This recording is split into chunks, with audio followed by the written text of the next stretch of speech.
had, well actually now that I think of it, what a couple of weeks we've had. I'm feeling just a little bit disoriented. How about you?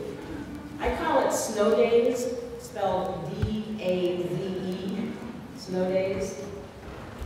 But then I wonder maybe the disruption of my routine pattern of life in the snow has only revealed a disorientation that's already there. Too much stuff is going on and I'm hardly keeping track of it. So let us begin by placing ourselves in time right now. It is February. It's already the 14th of February. It's Valentine's Day. As February began, I seem to remember we had Martin Luther King's service and we had the State of the Union address. And as I recall, that was reminding us all of the challenges and the hopes and disappointments and the fears that our nation and our world are facing.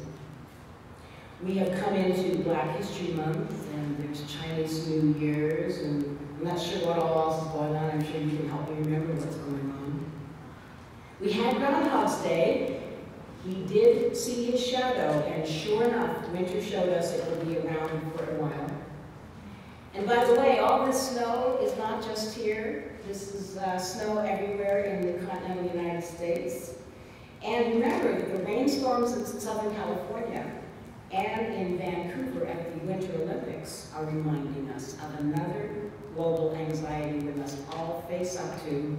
The climate is changing.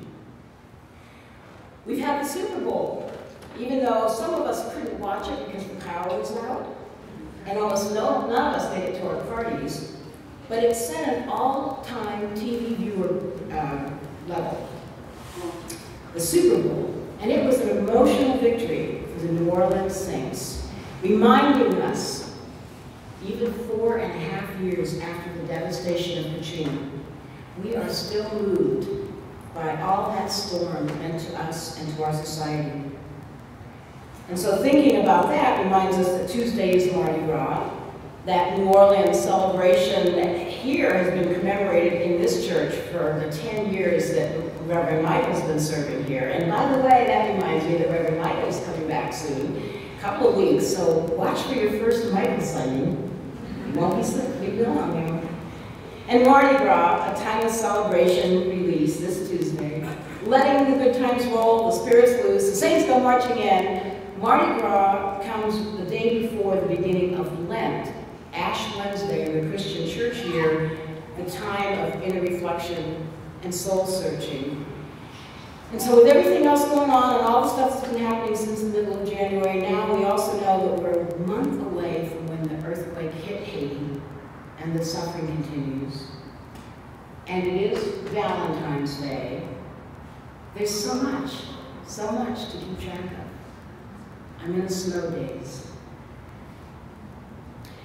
Back in January, before all this snow, I found myself being a witness to a public display of love. I was in Front Royal, a town that feels far away from Northern Virginia, but it's only about 70 miles west of us, out Route 66 in Warren County, a place that has not been able to keep up with its Northern Virginia neighbor counties in terms of affluence, human services, progressive cultural trends.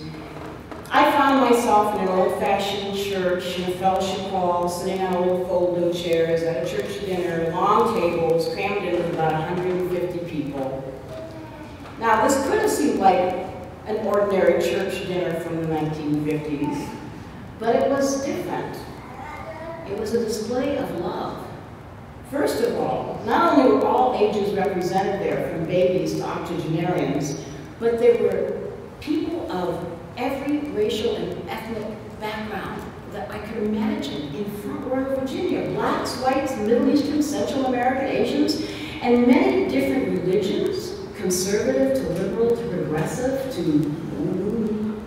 and different economic and social classes, and people of different mental and physical abilities. In a town of pizza and burgers, we were eating homemade Middle Eastern food. And in this Episcopal church hall, where the meal was blessed by a Black Methodist preacher, and no one frowned at the chantings and clicking sounds made by a young man with autism, In this gathering, we watched for the entertainment program, belly dancing. Exotic jewel and veil costume, hip swinging, belly dancing for an hour and a half. This was the 4th annual event like this, and I asked the organizers, who happened to be my sister-in-law and brother, how the Warren County community reacts to this. And they said that every year they get a few phone calls telling them how sinful it is to have exposed bellies in the house of God. But they've noticed that the public support and attendance has been going up every year. What, I wonder, could have brought this diversity of people together that had nothing a lot in common except for love for the cause? The event was a fundraiser for a nonprofit learning center that is dedicated to providing one-on-one caring education for children who cannot thrive in mainstream educational institutions, public or private, and Warren County has not supported it anyway. The children and youth served include those with autism, cerebral palsy, learning challenges, and emotional challenges. Somehow this little learning center, which treats each child as a person of dignity, just as he or she is, as a person worthy of being loved, somehow this center of love has won the hearts of many people in Front Royal across the spectrum of politics, religion, race, and class. And these people have decided to stand up against the closed-minded, closed-hearted, closed-walleted nature of some in Warren County.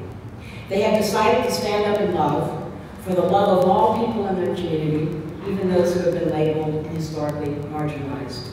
And they have decided to stand beside people with whom they would not normally align, because sharing in a larger love can overcome differences. This can be a lonely world, an overwhelming world, a world in which all the storms and traumas, ups and downs of life can cause us to seek comfort, to cling to someone for reassurance. That longing for connection is natural. Unfortunately, in our history, too often that longing leads to people to cling to that which is close and familiar. I say unfortunately, because focusing our connections on a small circle or an insulated group leads to a loss of love and trust in the larger world too often. I believe that we are called to grow, to connect with a larger love outside the circles we know. Emotional development moves us from the infant's need for a parent's intimate love to the child's need for a family, the adolescent's need for peers, the young adult's need for significant others and a community to help create family, and onward as we grow. And as we understand more and more, love is calling us to see that our compassion must reach out to include all others, those we know and don't know, those who are like us and those who are different from us. Our faith is that we are all interconnected and that our love must be publicly proclaimed for those whom society has not loved. Each of us is called upon in our own way, as best we can, to act out the love that is needed in this world, and to transcend whatever it is that's been keeping us from being the most compassionate people we can be. Now, I know none of us is perfect in how well we can love or are loved, in how beneficent or gentle we are day to day. I know that's true for me. Each of us has wounds and weaknesses that hinders us. But, imperfect as we are the ones who are called to personify love in the world. I believe that deep down, that is what called you today to dig out and come across the ice to be here. You feel that call.